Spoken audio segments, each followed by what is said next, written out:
Y que se ha agravado día a día, porque fíjense que una niña de 12 años murió a raíz de un cuadro de influenza que además se vio complicado por una infección de estreptococos. El fallecimiento de la menor de edad se suma a los otros 5 decesos también asociados a la influenza que ocurrieron durante la semana pasada en la región de Ñuble. Queremos profundizar en este tema, muy delicado además, que está afectando al país. Vamos a tomar contacto con Marcela Monge, ella jefa de pediatría hospitalaria del Hospital UC Christus. ¿Cómo está, doctora? Un gusto saludarla. Hola, doctora, buenos días.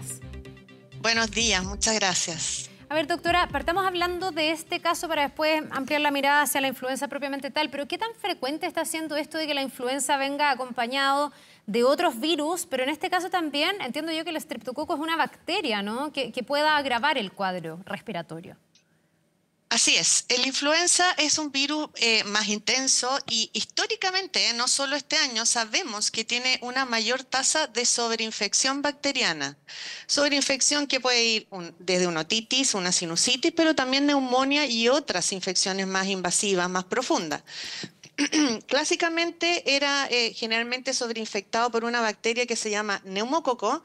Sin embargo, con nuestras vacunaciones que tenemos actualmente, la tasa de sobreinfección por neumococo ha ido bajando. Sin embargo, ha resurgido esta bacteria que mencionan ustedes, llamada Streptococcus grupo A o Piógenes, que clásicamente es causal de amigdalitis, pero que sabemos que también puede provocar infecciones invasivas como neumonía, absceso, etcétera. Y lo que ha surgido ahora y nos ha llamado la atención, y hay varias alertas en distintas partes del mundo, es la aparición de esta bacteria como coinfectante de la influenza. Doctora, perdón, pero usted dice el estreptococo. Yo soy muy buena para la amigdalitis, entonces el estreptococo hace mucho rato que lo conozco, generalmente ataca las amígdalas, ¿no? Pero esta que se ha constatado que puede agudizar y la que tenía lamentablemente esta niñita de 12 años, ¿es esa misma que te ataca las amígdalas o es que esa misma bacteria ataca otras partes como los pulmones? ¿Por qué se termina agravando la influenza en algo que históricamente hemos visto que se aloja más bien en las amígdalas?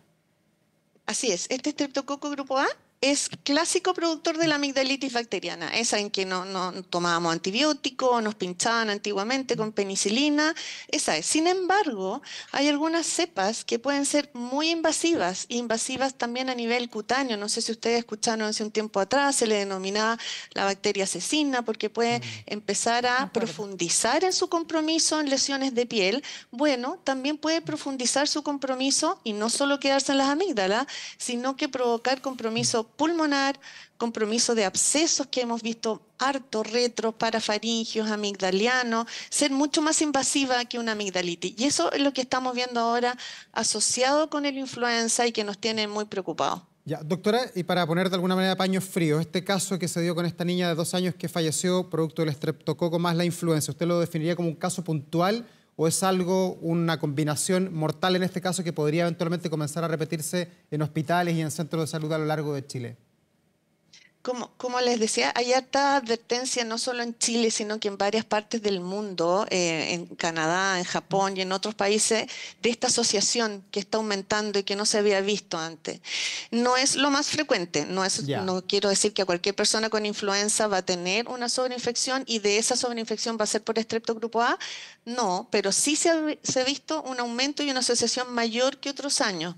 Y hay que estar muy atentos porque efectivamente la influenza es un cuadro que puede dar fiebre por 4 o 5 días, pero sin embargo si se sobrepasan esos límites o si se asocia a otros síntomas como dolor de cuello, por un absceso, como la fiebre que no baja después del 5.º día, como un rash que llamamos los pediatras o estas pintitas en la piel de tipo escarlatina, ojo ahí con consultar precozmente porque Doctora, la asociación podría estar presente. Sí, y en ese mismo punto, además de vacunarnos, que es lo que se ha repetido, ¿qué más se puede hacer para mantener a raya la bacteria? Pues ya nos preocupaba la influenza, ahora con el estreptococo, chuta, se nos ponen los pelos de punta. ¿Qué se puede hacer para mantener a raya esa bacteria o no es mucho lo que uno puede hacer? Es un muy buen punto. Lo primero es vacunarse, porque la influenza, como decían nuestros antiguos familiares, que hay infecciones que bajan las defensas, no son todas, para nada, pero la influenza es uno de ellos. El influenza sí produce alergia inmunológica y por lo tanto estamos predispuestos a sobreinfectarnos. Así que primero vacunarnos para evitar abrir como la puerta a las sobreinfecciones bacterianas con un virus influenza. Y segundo a eso, están muy atentos a los signos de alarma.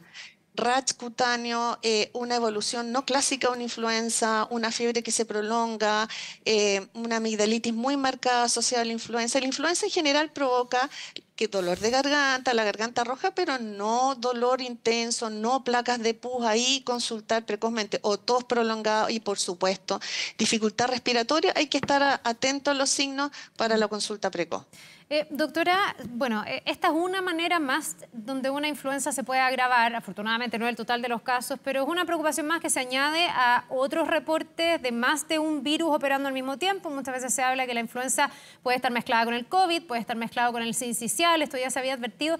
Yo me pregunto, a raíz de los casos que hemos tenido, y particularmente de esta niña de 12 años, si es que eso no debiese llevar a revisar, replantearse cuáles son los grupos realmente de riesgo, porque esta niñita tenía 12 años, entonces ya no estaba dentro del grupo de riesgo, y uno dice, bueno, a lo mejor una vacuna contra la influenza hubiese, en uno de los dos factores, hecho efecto, hubiese contenido la influenza y a lo mejor se hubiese metido el mismo estreptococo y no hubiésemos tenido este desenlace fatal. El tema es que hay grupos que no son los grupos objetivos de la campaña de vacunación y que lamentablemente han tenido estos desenlaces fatales. ¿No habría que repensar la política pública?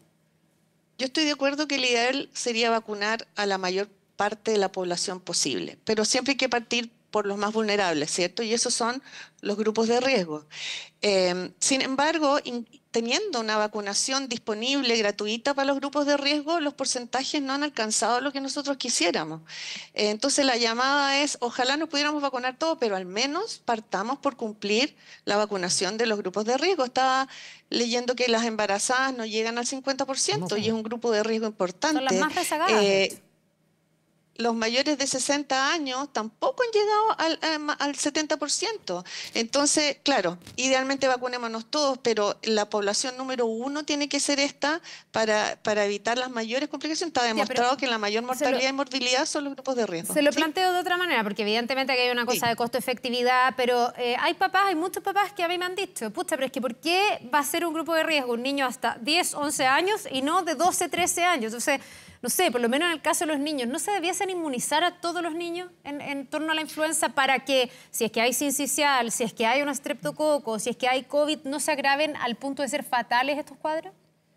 Sí, pero la mortalidad y la morbilidad mayor es dependiente de la edad, ¿cierto? Sabemos que los niños, mientras más chicos, menos desarrollado su sistema inmune, su anatomía es distinta y por lo tanto tienden a enfermarse y complicarse más.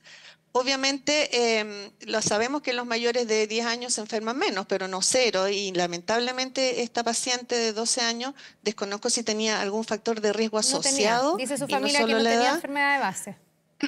Pero idealmente, por supuesto, sería el ideal vacunarnos todos contra la influenza y quizás después porque los virus y las bacterias nos sorprenden año a año, quizás después de la epidemiología que estamos teniendo este año, las conductas y la política pública va a cambiar y quizás vamos a ampliar, que ha ido aumentando, ¿cierto? Se bajó la edad de 65 a 60, se aumentó a quinto básico, quizás el próximo año la conducta sería cambiar esa política y ampliarla aún más.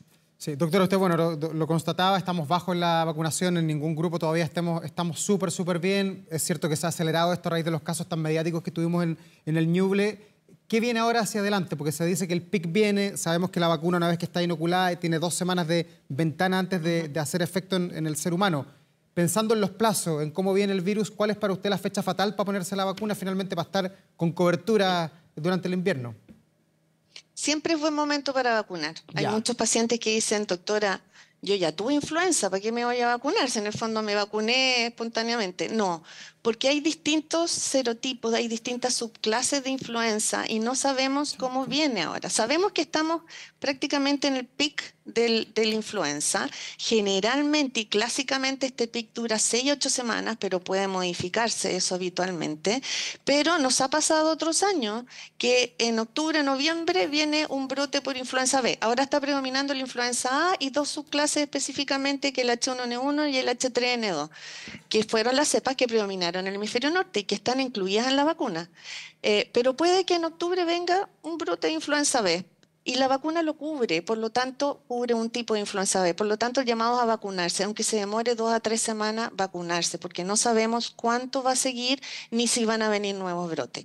Y la otra llamada es a poner el anticuerpo monoclonal del virus respiratorio sincicial, una excelente herramienta, mejor que una vacuna gratuita, disponible para los recién nacidos y los menores de 6 meses, que nos va a permitir disminuir otra circulación viral que colapsa los sistemas y que agrava a los niños y a veces coexiste con el influenza. Entonces evitemos circulación además de otros virus, las llamadas a eso y las medidas básicas, por supuesto, de lavado de manos, mascarilla, evitar aglomeraciones, ventilar los espacios, etcétera.